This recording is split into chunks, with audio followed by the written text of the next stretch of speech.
నమస్తే, welcome to అమ్మా news. నేను మీ రాజశేఖర్.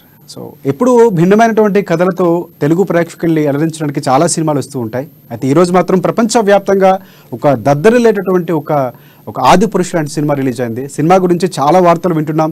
చాలా భిన్నమైనటువంటి విజువల్స్ వినిపిస్తున్నప్పటికీ కూడా సినిమా మీద చాలా ఆద్యాంతం ఆకట్టుకునేటటువంటి రామాయణ కథ, ప్రధానంగా చాలా మందికి మార్గదర్శనమైనటువంటి రామాయణ ఇతిహాసాలను తీసుకొని ఈరోజు ప్రదర్శించడం వల్ల చాలా మందికి కూడా సినిమాపై భారీ ఎక్స్పెక్టేషన్స్ ఉన్నాయి. సినిమా అసలు ఎలా ఉంది, ప్రభాస్ని అందులోని ఒక మీసాల రాముడిగా చూపించారు, అది కూడా మనకి ఇప్పుడు ట్రోల్స్ అవుతున్నాయి. బట్ ఏదైనప్పటికీ కూడా సినిమా ఎలా ఉంది ఏంటి పూర్తిగా తెలుసుకుందాం. దానికంటే ముందు సినిమా రిలీజ్ అవగానే చాలా మంది ప్రేక్షకులు వారి యొక్క ఏదైతే విజన్ వినిపిస్తూ ఉంటారు, వారి అభిప్రాయాన్ని తెలియజేస్తూ ఉంటారు. సో అభిప్రాయాలు ఏంటో ఇప్పుడు చిన్న రివ్యూ ఒకటి ఉంది, అది మనం చూద్దాం, తర్వాత కంటిన్యూ చేద్దాం.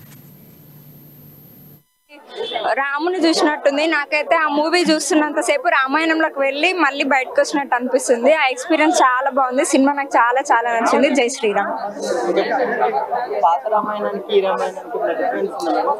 ఆ జనరేషన్ కి అది బాగుంటది. ఇప్పుడున్న జనరేషన్ కి ఈ రామాయణమే అయితేనే జనాలు బాగా అర్థం చేసుకుంటారు.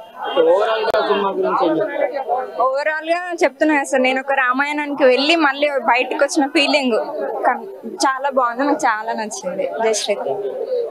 మనకు వచ్చేసి నిజం చెప్తున్నాను, మూవీ చూసిన తర్వాత నాకైతే మంచి ఫీల్ వచ్చింది అనమాట.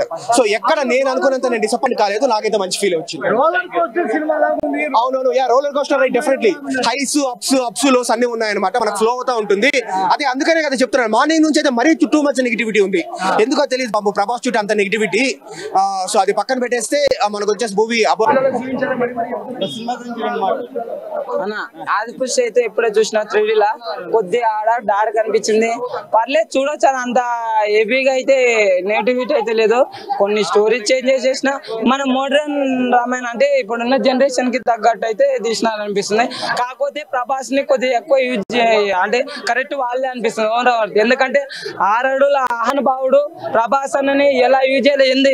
రాముడు క్యారెక్టర్ ఎలా ఉంటాడో తెలుసా? అసలు ఇప్పుడున్న జనరేషన్ కి కరెక్ట్ రాముడు క్యారెక్టర్, కృష్ణ క్యారెక్టర్, ఏ క్యారెక్టర్ కైనా ఆ కట్అవుట్ కి కరెక్ట్ సెట్ అవుతాయి. కానీ అది వాళ్ళేపోయినా కొద్దిగా దీనిలో ప్లస్ పాయింట్ ఏంటంటే బ్యాక్గ్రౌండ్ మ్యూజిక్ అది తప్ప ఇంకా మిగతా అనేది కొన్ని అన్న ఒకటి చెప్తా చూడు, మీసాలు ప్రతి ఒక్కరు అంటున్నారు. బట్ అప్పటి నుంచి అంటే కొన్ని తరాల నుంచి రామదాస్ గాని పోతన గాని ఏమైనా ఇప్పుడు అక్కడ వాళ్ళు ఉన్న దాన్ని బట్టి అది అలానే పోర్ట్రైట్ వచ్చింది. ఒక క్షత్రియుడు అన్నాక మీసాలు అనేటివి ఉంటవి. ఎందుకంటే దశరథుడు కానీ మిగతా వెళ్ళ కూడా వాళ్ళకి కానీ పాత రామాయణం ఎన్టీఆర్ రామాయణం, నేను ఎన్టీఆర్ రామాయణం నుంచి వచ్చినాను, టైం ట్రావెల్ చేసి వచ్చినాను. ఓకేనా? ఇవాళ ఆది పురుషు రిలీజ్ అయిన సందర్భంగా పెద్ద పండుగ వాతావరణం నెలకొంది థియేటర్ దగ్గర.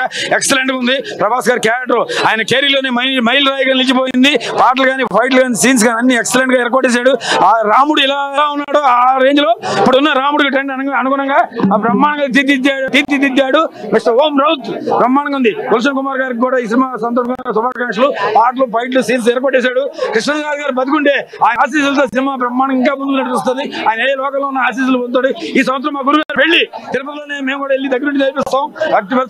నెక్స్ట్ సలారు ప్రాజెక్ట్ కూడా పెద్ద హిట్. దాంట్లో ఎటువంటి రేటు 3.5. ఆది పురుష్. జై వీర హనుమాన్, జై శ్రీరామ్. ప్రభాస్ పండుగ. ఓకే, అది పెద్ద hit cinema. Super duper hit. Modern గా చాలా ట్రెండీగా చూపించారు. ఈ లంక ఇస్ ఆల్ అగైన్ గ్రాఫిక్స్. కొన్ని యానిమల్స్ అంటే యూజువలీ మనము హాలీవుడ్ మూవీస్ లో చూస్తాము డ్రాగన్స్, అవన్నీ ఫ్యూజన్ కనిపించింది. సో లాట్ ఆఫ్ గ్రాఫిక్స్ కాస్త తగ్గించి ఉండాల్సింది. అండ్ యుద్ధం సీన్స్ అవన్నీ కూడా వానర్ సేన అంతా కూడా గ్రాఫికే. సో న్యాచురల్ గా అయితే లేదు. ఫ్రేమ్స్ అవన్నీ సెట్టింగ్ అంతా బాగుంది. ఫిక్స్ గ్రాఫిక్స్ అని తెలిసిపోతున్నాయి. But still okay, it's a one time watch. Direction కూడా బాగానే ఉందండి. అక్కడ డైరెక్షన్ చూపించడానికంటే చెప్తున్నాను కదా, it is more of an animation movie type లో ఉంది. అక్కడక్కడ మనుషుల్ని పెట్టి మొత్తం యానిమేషన్ చేసినట్టే ఉంది మూవీ. ఎస్ సార్, చూశారు కదా సినిమా ఏదైనా కూడా వారి యొక్క అభిప్రాయాన్ని మొదటి రోజు అనగానే అసలు ఎక్కువగా ప్రభాస్ ఫ్యాన్స్ మనకి వెళ్తూ ఉంటారు. కానీ ఏంటి అసలు ఇంత నెగిటివ్ టాక్ రావడానికి కారణం ఏంటి? చాలా వరకు అంటే ఇంతవరకు అని చెప్పలేము, అంటే మోడ్రన్గా చూపించడం, అంటే మనకి రాముడు అంటే ఒక విజన్ ఉండిపోయింది. సో ఇలాగే ఉంటారు మనకి ఎన్టీఆర్ కానీ లేకపోతే శోభన్ బాబు కానీ, వీళ్ళని చూశాక రాముడు అంటే ఇలాగే ఉంటాడు అని ఒక మైండ్లో ఒక పిక్చర్ అనేది ఫిక్స్ అయిపోయింది. సో దాని కారణంగా అనొచ్చు, లేకపోతే తెలుగు నేటివిటీ అనేది కూడా మనకి చాలా సినిమాలు చూసాం మనం, నెంబర్ ఆఫ్ సినిమాలు, సంపూర్ణ రామాయణం కానీ రాముడు అంటే ఇలా ఉంటాడని. ఒక్కసారిగా రాముడిని ఇలా ప్రజెంట్ చేయడం, ప్రభాస్ని రాముడుగా ప్రజెంట్ చేయడం ఏమైనా లోపం అనుకోవచ్చా, లేకపోతే ప్రేక్షకులు తీసుకోలేకపోతున్నారు అనుకోవచ్చు? అంటే క్యారెక్టరైజేషన్ గురించి అయితే కాదండి, ముఖ్యంగా చెప్పాలనుకుంటే మనం చాలా చూసే రామాయణం మన బాలీవుడ్లో కావచ్చు. అయితే రాముడు ఎప్పుడు మీసాలు లేవు, మీసాలు లేకుండా కొంచెం బోల్డ్గా ఉన్నటువంటి పరిస్థితి చూసాం. కానీ దీంట్లో ప్రభాస్కి మీసాలు ఉండవు, మీసాలు కూడా అందమే. ఇప్పుడు ప్రభాస్కి దాంట్లో వీరత్వం కనబడుతుంది, వీర రాఘవ అంటే ఒక ఫైట్ చేసే విధంగా, యుద్ధం చేసే ఒక రాముడుగా కనబడే విధంగా కానీ, ఆ పౌరుషం కానీ, ఆయన చెప్పే డైలాగ్స్ కావచ్చు, ఆయన నడవడిగా బాహుబలి తర్వాత ఆ రేంజ్లో కనిపించింది ప్రభాస్ది. సో కాకపోతే జనాలకి ఏంటంటే మీసాల గురించి మాట్లాడగానే ఎవరు కూడా కామెంట్స్ చేయలేదు. వాస్తవం చెప్పాలంటే మనం ఇంకా యాక్సెప్ట్ చేశారు, నిజంగా చాలా మంది యాక్సెప్ట్ చేశారు. చూస్తే కూడా నిజంగా రాముడు ఇలా ఉంటే బాగుంటది, ఇలానే ఉంటాడు. నిజంగా మీసా లేకపోతే ప్రభాస్ని ఎలా రిసీవ్ చేసుకోవాలి, దీంతో మాత్రం చాలా బాగా పాజిటివ్ గా, అంటే నిజంగా దానికి సంబంధించి ఎక్స్ప్లెనేషన్ కూడా మన ఎవరు చిన్నజీర స్వామి ఇవ్వడం జరిగింది. అంటే చాలా ఫెంటాస్టిక్, అంటే రాముడు అంటే ఇలా ఉండొచ్చు, మనకి సినిమాటిక్ గా కొన్ని చేంజెస్ ఉంటాయి ఖచ్చితంగా, నేటివిటీకి సంబంధించి దర్శకుడి యొక్క కోణం కూడా ఉంటుంది. బట్ రాముడిని అలా యాక్సెప్ట్ చేస్తే నిజంగా రాముడు అంటే ఇలాగే ఉంటాడేమో. ప్రభాస్ కూడా చాలా హైట్ అండ్ సూపర్ అనమాట, అది కూడా ప్లస్ పాయింట్, చాలా హెల్ప్ అయింది. వాస్తవం సినిమాలో హైలైట్ అంటే ముఖ్యంగా చెప్పాలంటే ప్రభాస్ని ఆద్యంతం ఆ సినిమా అంతా కూడా ఒక వీరత్వంతో పోరాడిన కానీ, అంటే రావణుడితోటి సైఫ్ అలీ ఖాన్ లాంటి ఒక పెద్ద ఆర్టిస్ట్ తోటి అది డైలాగ్ చెప్పే విధంగా పోరాడే సన్నివేశాలు కావచ్చు, ఆ డైలాగ్స్ కావచ్చు, కానీ అన్ని కూడా ఒక వీరత్వం చూపించారు. అంటే ఒక ప్రభాస్ ఇలా ఉంటే బాగుంటుంది అనేది మాత్రం చూపించడంలో అదే ఒక రకంగా సక్సెస్ అని చెప్పచ్చు. ఓమ్రావు చేసిన ఒక గొప్ప పని ఏంటంటే ఆయన మీసాలతో చూపించడం, ప్రభాస్ని ఒక మంచి వీరత్వం చూపించడం మాత్రం సక్సెస్ అని చెప్పొచ్చు ఆ విషయంలో మాత్రం. ఇంకొకటి ప్రధానంగా అంటే మనకు రామాయణం చాలా చూస్తుంటాం, కుటుంబ అంటే లక్ష్మణుడితో పాటు మొత్తం ఫ్యామిలీ అంతా ఉంటుంది. అండ్ ఎక్కడ ఏమో లేదు, కేవలం ఏంటంటే కట్టే కొట్టే తెచ్చే అనే విధానంగా షార్ట్ అండ్ స్క్రీన్ ప్లే కూడా చాలా క్లియర్గా ఉంటుంది. సో అది ఒకటి సినిమాకి కొంతవరకు ప్లస్ పాయింట్ అయింది అనుకోవచ్చు. అంటే యుద్ధకాండ కానీ అరణ్యకాండ రెండు భాగాల్లో తీసుకున్నారు.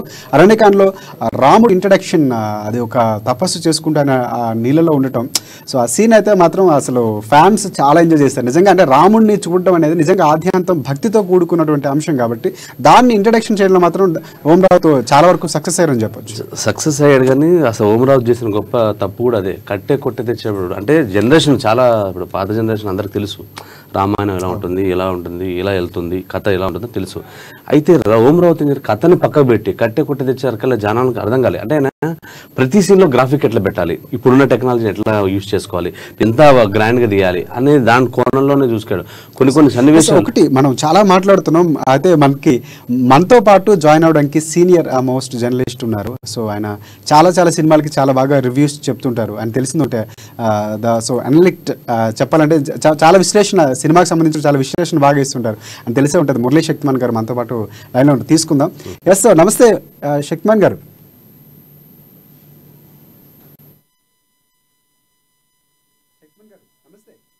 నమస్తే సార్. ఆదిపురుష్ సినిమా చాలా అంచనాలతో మన తెలుగు ప్రేక్షకులు పలకరించడానికి వచ్చింది, సినిమా రిలీజ్ అయింది. కానీ చాలా భిన్నమైనటువంటి టాక్ వినిపించింది. అసలు దానికి ప్రధానమైనటువంటి కారణాలు, మీ విశ్లేషణ చాలా బాగుంటుంది, చాలా చూసాం. బట్ ఆదిపురుష్ సంబంధించినటువంటి మీ విశ్లేషణ ఏంటి? అంటే ఆదిపురుష్ అనే సినిమా ప్రారంభంలోనే ఇది రామాయణ గాథ అని తీసాము. కానీ ఇది వాల్మీకి రామాయణం నుంచి మొత్తం పూర్తిగా రామాయణం కాదు, చాలా కల్పితం ఉంది. ఏదన్నా మీకు అనుమానాలు ఉంటే వాల్మీకి రామాయణం చదువుకోండి అని ముందు క్లారిటీ ఇచ్చేసాడు డైరెక్టర్. స్టార్టింగ్లోనే ఒక కొన్ని డైలాగులు అక్కడ స్క్రిప్ట్లో రాసి చదువుతూ ఉంటారు అనమాట. ఈ రామాయణంలో ఎలాగా సీతను అపహరించిన తర్వాత, అరణ్యవాసం వెళ్ళిన తర్వాత ఎలా ఉంటుంది ఏమిటి అనే కోణంలో చూపించాడు. ఇందాక మీరు అన్నట్టు అంటే ఎక్కువగా విజువల్ ఎఫెక్ట్స్, గ్రాఫిక్స్, మాయాజాలం తప్పితే కథ అందరూ తెలిసిందే కాబట్టి కథ కూడా కొత్తతనంగా తీయించాలని చెప్పాడు. ఒరిజినల్ కథకి దీనికి చాలా వేరియేషన్ ఉంది. ఇప్పుడు హనుమంతుడి దగ్గరికి వెళ్ళినప్పుడు కానీ, సుగ్రీవుడు వాలి సుగ్రీవుల యుద్ధం అప్పుడు, ఆ యుద్ధం చేసే టైంలో అతను ఎదురుగా నిలబడి ఎవరు యుద్ధం చేయలేరు. కానీ ఆ పాయింట్ని ఎందుకు డైరెక్టరు అంటే ఒరిజినల్ రామాయణంలో కథ కూడా అలాగే ఉంటుంది. దూరంగా ఉండే బాణం విసురుతాడు, వాళ్ళని చంపేస్తాడు. ఇలా కొన్ని ఉన్నాయి. ఈ సెకండ్ హాఫ్ మొత్తం యాజ్ ఇట్ ఈజ్గా గ్రాఫిక్స్ దింపేసేసి అసలు గ్రాఫిక్స్లో ఏపు ఈ వానర సైన్యం ఎలా ఉంటుందంటే హాలీవుడ్ సినిమాలో ఏప్ వార్ అనే ఒక సినిమా వచ్చింది, చాలా బ్రహ్మాండం ఉంటుంది. వాళ్ళు ఉండే కేవ్స్ ఆ సినిమా యాజ్ ఇట్ ఈజ్గా దించేసాడా అనిపించింది. అందులో ఉన్న మా శ్రీలంకలో ఉన్నటువంటి రావణాసుర రాజ్యంలో ఒక మనుషులుగా ఉన్నవాళ్ళు చాలా మంది ఉంటారు, రాక్షసులైనా సరే. వాళ్ళని సీత పక్కన చెలికెత్తెలుగా 2-3 తప్పితే మిగతా అంతా ఏపులు విధమైన గ్రహాంతర వాసులుగా రకరకాల చూపించాడు. అంటే కొత్తగా అనుకున్న ఒక లోకాన్ని సృష్టించి జనాల్ని ఏదో మెస్మరైజ్ చేద్దాం అనేటట్టుగా తీసినట్టుగా అనిపించింది. అయితే ఈ సినిమా ముందు చెప్పినట్టుగానే ఇది ఒరిజినల్ రామాయణం కాదు, నేను చాలా కల్పితం చేసి తీశాను అన్నట్టుగానే ఆయన ఏ విధంగా చెప్పాడో ఆ విధంగానే తీశాడు. కల్పితంతో కూడినటువంటి ఆది పురుషుడు. ఇందులో ఆయన ఒక పదాన్ని వాడారు, ప్రేరణగా తీసుకున్నాం రామాయణాన్ని, కానీ ఇది పూర్తిగా రామాయణం కాదు అని, ఆ పాత్రలు పోలి ఉంటాయని చెప్పే ప్రయత్నం కూడా ఫస్ట్లో మనకి షార్ట్స్లో వేసి చూపించారు కూడా. అవునవును. అయితే ఇందులో మైసాలు ఉంటాయా లేదా అనేది యాక్చువల్గా రామాయణం కాదనేది మనకి పూర్వకాలంలో చేస్తున్నటువంటి హీరో హీరోయిన్లు మనకి అలా చూపించారు. యాక్చువల్గా ఇది నార్త్ సైడ్ అనమాట ఎక్కువగా జరిగినటువంటిది. పాకిస్తాను, ఆఫ్ఘనిస్తాను, నార్త్ సైడ్ అప్పుడంతా ఇండియా అంతా ఒకటే కాబట్టి అక్కడ ఉన్నటువంటి కల్చర్లో అక్కడ ఉన్నటువంటి ఆహార్యం వాళ్ళంతా హైట్గా ఉంటారు, వాళ్ళు ఎలా ఉన్నారనేది కూడా మనకి దీన్ని బట్టి తెలుస్తుంది. అందుకనే మనకి అన్ని సినిమాలు కూడా ఏది కరెక్ట్ కాదు, కొంత భాగాన్ని తీసుకొని ఆ భాగంలో ఇది ఇలా ఉంటుందని ఒక్కొక్కరు ఒక రకంగా ప్రయత్నం చేశారు. ఆ ప్రయత్నంలో భాగంగానే ఓం రావు చేసిన ప్రయత్నం ఇది. ఇక ఇందులో ఎక్కువగా చెప్పాల్సింది విజువల్ ఎఫెక్ట్స్. మాయాజాలం ఇప్పుడు రావణాసురుడు 10 తలలు ఉండే విధానాన్ని జస్ట్ అలా ఆ గ్రాఫిక్స్ అలా వచ్చిపోతుంటే జస్ట్ మన సినిమాలో ఏమంటే 10 తలలు ఉన్నటువంటి ఒక హెడ్ని పెట్టేసి 10 తలలు మాట్లాడుతున్నట్టు అలా చూపిస్తారు. కానీ ఇక్కడ ఒక్కొక్క తల అలా కదిలిపోతూ ఉంటుంది. ఆయనలో అహం ఉన్నప్పుడు ఆ 10 తలలో ఒక్కొక్కటి సూచన చేస్తూ ఉంటాయి. ఆ సూచన చేయడం వల్ల అతను ఏ విధంగా వికృత రూపం దాల్చాడు, సీతను ఏ విధంగా ఆయన చేయాలని దగ్గర తీసుకున్నాడు అనే విషయాలు. అలాగే ఇంత గ్రాఫిక్స్ వాడిన రావణాసురుడి సామ్రాజ్యం అదేదో మన మాఫియా డాన్ డెన్ ఉన్నట్టు. ఓవరాల్గా చూసుకుంటే మీ యొక్క వీలో చూసుకుంటే సినిమా అనేది అంటే మనకి రాముడు అనగానే ఒక రకమైనటువంటి విజన్ మైండ్లో ఉండిపోయింది. అది కారణం అనుకోవచ్చా, లేకపోతే అంటే రాముడి ప్రభాస్ పాత్రని చూసుకుంటే ఎంతవరకు సక్సెస్ అయ్యాడు అంటే ఓం రావు చూపించిన విషయంలో? ఎందుకంటే ఫస్ట్ టీజర్ వచ్చిన తర్వాత కూడా కొన్ని విమర్శలు వచ్చాయి, అది కొంచెం కాంట్రవర్సీ అవ్వడం, అది ట్రోల్స్ కూడా జరిగాయి. బట్ చూసినాక ఆఫ్టర్ సినిమా చూసిన తర్వాత మీ యొక్క అనాలిసిస్లో ఎలా అనిపిస్తుంది? అంటే ప్రభాస్ యొక్క పాత్ర కానీ లేకపోతే ఓం రావు డైరెక్షన్లో కానీ ఓవరాల్గా సినిమా గురించి చెప్పాలంటే మీరేం చెప్తారు? ప్రభాస్ పాత్రలో ఎటువంటిది లేదు, అంటే ఆయన ఆజానుబాహుడు. ఇదే బాలీవుడ్లో దయానంద్ సాగర్ అని సీరియల్ తీశాడు రామాయణం, బ్లాక్ బస్టర్ సీరియల్ అనమాట. దాన్ని ఆదర్శంగా తీసుకుంటాడు. అందులో రాముడు ఎలా ఉంటాడు, ఆహార్యం అందంగా అని చెప్పారు. అలా ఇందులో వచ్చేసరికి అందం ఆహార్యం అన్నీ ఉన్నాయి, కానీ ఆ పెదాలు వచ్చేసరికి ఎక్కువగా నల్లగా కనిపిస్తాయి. అటు రావణాసురుడికి ఇటు రాముడికి కూడా బ్లాకిష్లో కనిపిస్తాయి. యాక్చువల్గా వాళ్ళు 33 ఏళ్ళు అప్పుడు రాముడికి యుద్ధానికి వెళ్ళినప్పుడు ఎర్రగా ఉంటాయి పెదాలు. మన కథల వాల్మీకి రామాయణంలో కూడా అది ఉంది కాబట్టి ఈయన కొంచెం అవన్నీ పక్కన పెట్టేసేసి ఇలా తీశాడు. దీన్ని రాముడుగా మన ప్రభాస్ అనేది యాక్సెప్టబుల్, రావణాసురుడుగా అనేది కొత్తగా ఏదో చూపించాడు. ఆయన నడిచే విధానము, ఆ నడిచే విధానం కూడా కొంచెం వంగి నడిచినట్టుగా, అంటే ఏజ్ని బట్టి నడిచినట్టుగా ఏదో కొన్ని 2-3 షాట్లు చూపించాడు. అదేంటో అర్థం కాలేదు. ఆ షాట్లు ఏంటో కావాలని చూపించాడా ఏంటి? అసలు నీల రంగులో ఉండే రాముడు నీలరంగ శ్యాముడు అని అంటూ ఉంటుంటారు. ఆ నీల రంగు ఏం లేదు, కొంచెం మన సినిమాల్లో రాముడిని కృష్ణుని కానీ రంగు పూసేసి ఫుల్గా నీల రంగు వేసేసి మేకప్ చేసి చేసేవాళ్ళు, చాలా చూస్తానికి అందంగా ఉంటుంది. రాముడు అంటే మనిషే మన నుంచే వచ్చాడు కాబట్టి అంటే ఆ కోణంలో చూపించేలాగా మనలాగే రాముడిని చూపించే ప్రయత్నం చేస్తారు అనుకోవచ్చా డైరెక్టర్? అవునవును, మనిషే. ఇప్పుడు ఈ శ్రీ విష్ణువు భూలోకంలో వచ్చినప్పుడు మనిషి రూపంలోనే ఉంటాడు. మనిషిలో ఉన్నటువంటి ఆయన శక్తులు కూడా ఆయనకి కొన్ని తెలియవు, కొన్ని ఇప్పుడు చాలా విషయాల్లో ఈ సినిమా అనేది మొత్తం రామాయణంలో ఇప్పటి జనరేషన్కి ఎలా ఉంటుంది అనేది కావాలి. ఆ కోణంలో ఈయన చూపించాడు. గత జనరేషను అవన్నీ చూశారు కాబట్టి ఇప్పటి జనరేషన్కి ప్రభాసే రాముడు, ఈ కథే రాముడు అని చెప్తూ, పైగా దీన్ని ఆదర్శంగా తీసుకోవద్దు రామాయణాన్ని, జస్ట్ ఇదే కల్పితం చేసినటువంటి కథ అని కూడా చెప్పడంతో ఎక్కువగా కథ కంటే దాని ఏమంటారంటే మాయాజాలంతో ఎక్కువ చూపించాడు అనమాట. ఈ సినిమాకి ఇదే రోజు ఆ మాయాజాలం ఏంటో చూద్దామని కూడా మన రాజమౌళి ఫ్యామిలీ కూడా చూసి ఆనందించారు. దాన్ని చాలా మంది అడిగితే అది ఎలా ఉందని కూడా చెప్పలేదు, నవ్వుకుంటూ వెళ్ళిపోయారు. అంటే బయట జనాల్లో అయితే సార్ మీరు తీసి ఎలా ఉండేది అనే కోణంలో కూడా ఆయనకి ప్రశ్న ఎదురైంది. కానీ వెంటనే తప్పించుకొని కారులోకి వెళ్ళిపోయాడు ఆయన. అంటే మనోళ్ళు రైట్ థ్యాంక్స్ ఫర్ అప్డేట్. చాలా వరకు సినిమా గురించి చాలా విశ్లేషణ అందించేందుకు థ్యాంక్ యూ శక్తిమన్ గారు. అశోక్ గారు మనం మళ్ళీ మాట్లాడదాం. అంటే సినిమాలో ప్రధానంగా ఇంకోటి చూసుకుంటాం, మనం ఇందాక మాట్లాడుకున్నాం అరణ్యకాండ యుద్ధకాండలో మాట్లాడుతూ ఎక్కడ కూడా రామలక్ష్మణ భరత శత్రుఘ్నులు మాత్రమే చూస్తుంటారు, కానీ ఇక్కడ లక్ష్మణుడు మాత్రమే ఉంటారు, సీతాదేవి ఉంటుంది.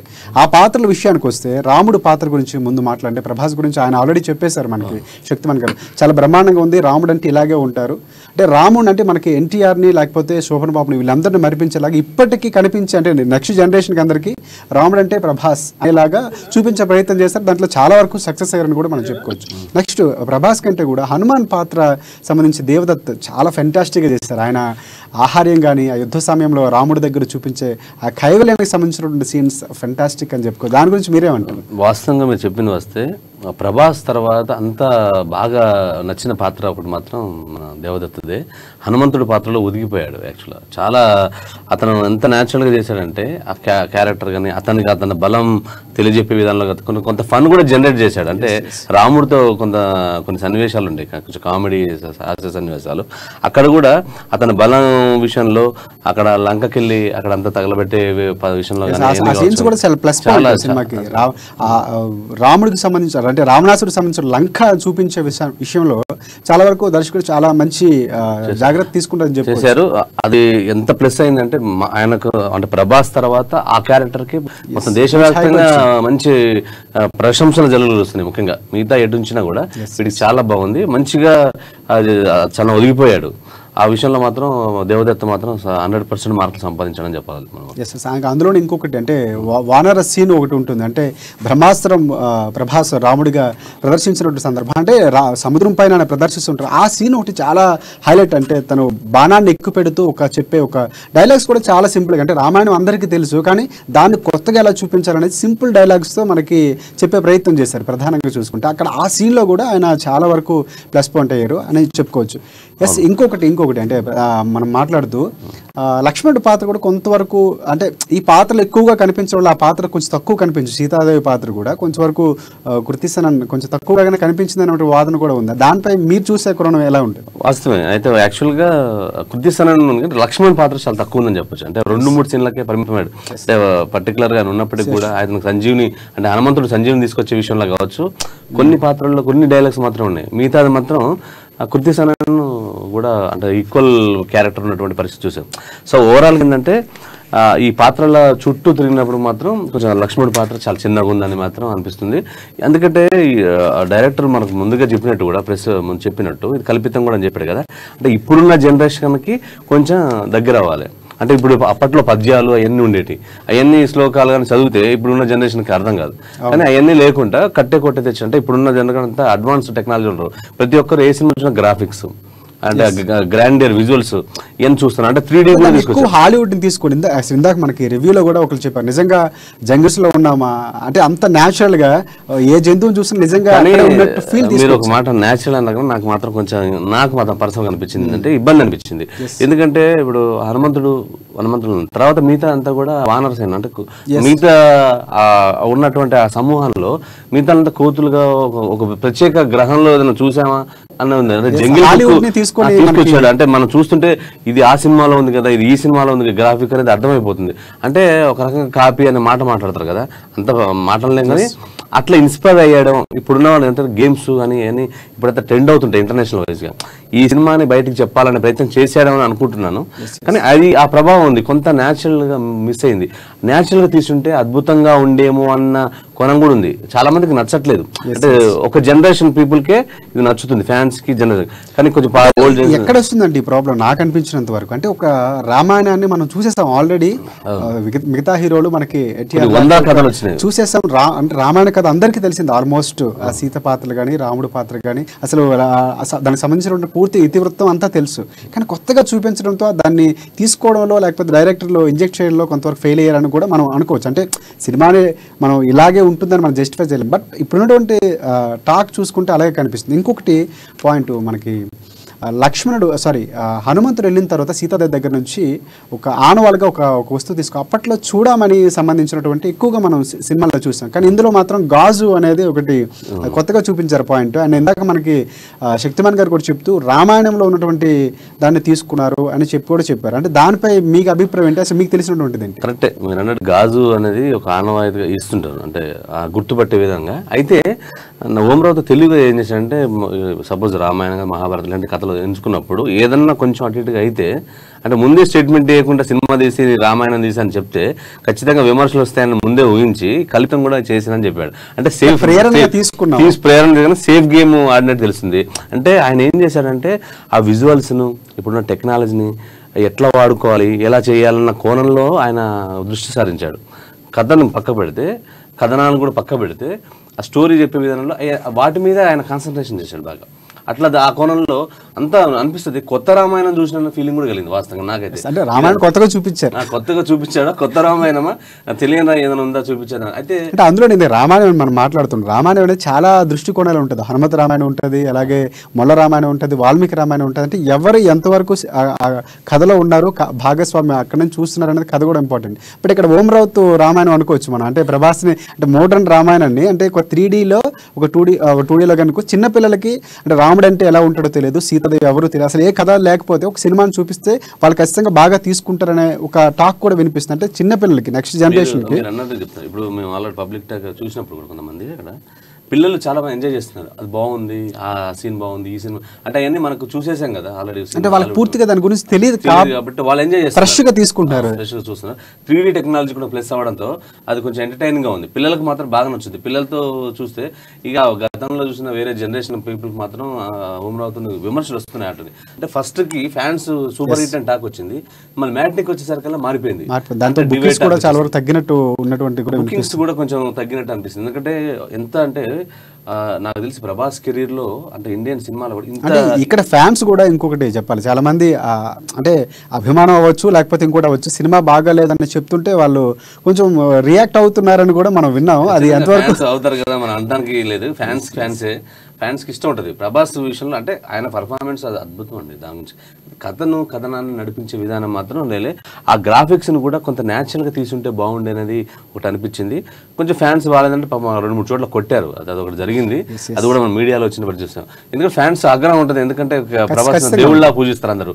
అందులో రాముడు వేషంలో రాముడు లాగా వస్తున్నట్టు. సాధారణంగా ఏ సినిమాలో చిన్న హిందుత్వానికి సంబంధించి ఒక చిన్న పాయింట్ వచ్చినా కూడా దాన్ని రేస్ చేస్తారు, ఎందుకంటే నమ్మకాలతో కూడుకున్నటువంటి కథ కాబట్టి. చాలా ఏళ్ళ నుంచి చాలా మంది మానవ జీవితంలో రాముడు అంటే దేవుడు, ఆయన్ని చాలా నమ్ముతారు. అంటే అలాంటి చాలా సెన్సిటివ్ మ్యాటర్ని తీసుకొని ఓమరావు చాలా వరకు మేనేజ్ చేశారు అనుకోవచ్చు. కాకపోతే విమర్శలు వస్తున్నాయి, ఆయన చూపించే రావణ పాత్రకు సంబంధించి విమర్శలు ఎందుకు వస్తున్నాయంటే, మరీ ఎంత బ్యాడ్గా అని తెలియదు కానీ విమర్శలు ఎందుకు వస్తున్నాయంటే చాలా గ్రాండ్గా ఊహించుకున్నారు ప్రభాస్. కొన్ని ట్రైలర్స్లో మనం చూసాం, ఇంకెంతో ఊహించుకున్నారు.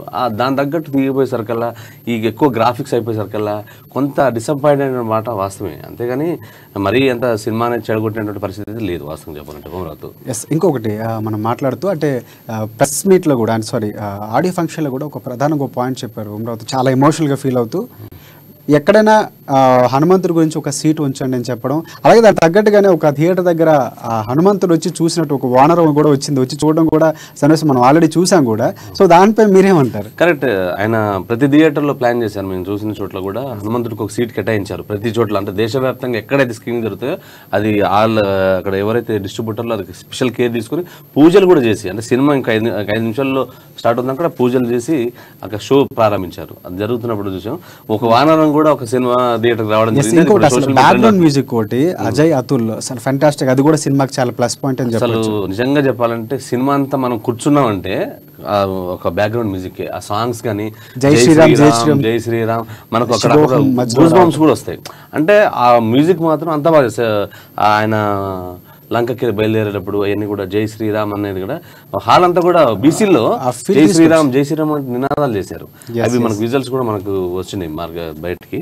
సో చాలా మ్యూజిక్ బాగుంది అసలు బ్యాక్గ్రౌండ్. సో ఫైనల్ గా మనకి సమయం కూడా చాలా తక్కువ టైం ఉంది. సో ఫైనల్ గా సినిమా గురించి చెప్పాలంటే ఏం చెప్పొచ్చు అంటారు మీ ఉద్దేశపరంగా? అసలు అంటే సినిమా తీయాలని ప్రయత్నం చేశాడు, అయితే కొంత ఇప్పుడున్న జనరేషన్కి మాత్రం అది కొంచెం అంతగా నచ్చకపోవచ్చు. ఎందుకంటే కట్టే కొట్టే తెచ్చే విషయం వెళ్ళిపోయాడు. స్క్రీన్ ప్లే కూడా మామూలు వెళ్ళిపోయింది. అంటే ఫీల్ కావాలి, అంటే మనం అరణ్యంలో వనవాసం చేస్తున్నప్పుడు కానీ అలాగా సీతను తీసుకెళ్ళినప్పుడు కానీ అక్కడికి వెళ్ళినప్పుడు ఆ రావణుడి మీద అతను చేసే విధంగా ఎంత కూడా ఎమోషనల్ ఇంకా మీరు పాయింట్ చెప్తుంటే గుర్తొస్తున్నాయి. సమయం తక్కువ ఉంది. సీతను తీసుకెళ్లే విషయాలు కూడా సాధారణంగా మన సినిమాల్లో భూమిని పెకలించి ఆయన ఇలా తీసుకువెళ్తాడని ఒక చిన్నది ఉంటుంది, కానీ ఇందులో సీతా శక్తి వల్ల ఆయన వెంట వెళ్ళిపోతుంటుంది. అంటే సీతకు ఉన్నటువంటి ఆ శక్తి వల్ల, దివ్య శక్తి వల్ల ఆమె వెనక్కి వెళ్ళగలుగుతుంది తప్ప రాముడు తను తాకలేదని ఒక పాయింట్ కూడా చూపించాడు.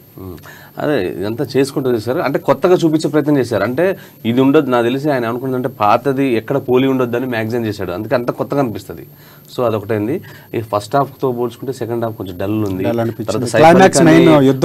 రావణుడు కీలకం, విలన్ అనేవాడు రావణుడు చాలా కీలక పాత్ర. దాంట్లో కొంత చూపించినా కానీ తలలు 10 తలలు ఒకటి కొత్తగా చూపించాడు. మొత్తానికి కింద 5 తల్లు తర్వాత 5 తల్లు చూపించే చూపించాలి. సో కొంచెం ఇంకా మొత్తానికి మనం చాలా సినిమా గురించి మాట్లాడే ఆది పురుష్ అనేది చాలా ఆది పురుషు యుగ పురుషుడు లాంటివి అనమాట. ఆది పురుషు మొదటి పురుషుడి గురించి మాట్లాడుతున్నాం. సో అది ఎంతవరకు వెళ్తుందో మనకు కూడా తెలియదు, బట్ ఏదైనా సమయం మనకి చాలా తక్కువ ఉంది.